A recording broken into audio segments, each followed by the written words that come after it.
You know, we talk about the LUHSD family. It really is a family.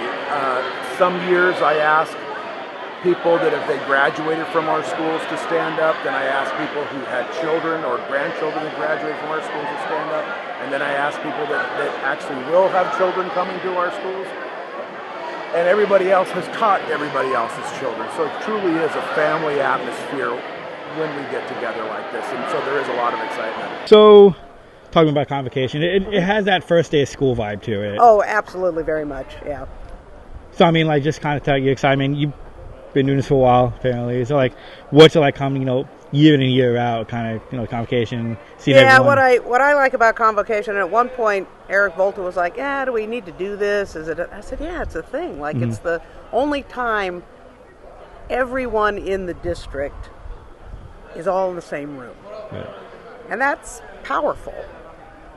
So we kept it, even though every year I have to, and this is year 10 for me, to give a little speech. Okay.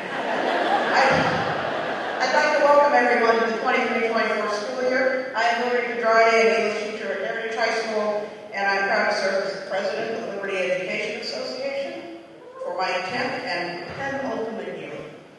With that said, like, what would you say are the challenges that teachers are facing going to this year, especially considering considering, still kind of coming out of pandemic, although we seem like way more normal out of that, but also now ChatGPT is a thing. What are the challenges going to this year? Well, it's interesting because last year I was messing around. I teach AP literature, and I had my students do some practice essays. Let's see how this works. They do have an AI detector on the software that you turn in your essays on and things like that. So we tested that. That works.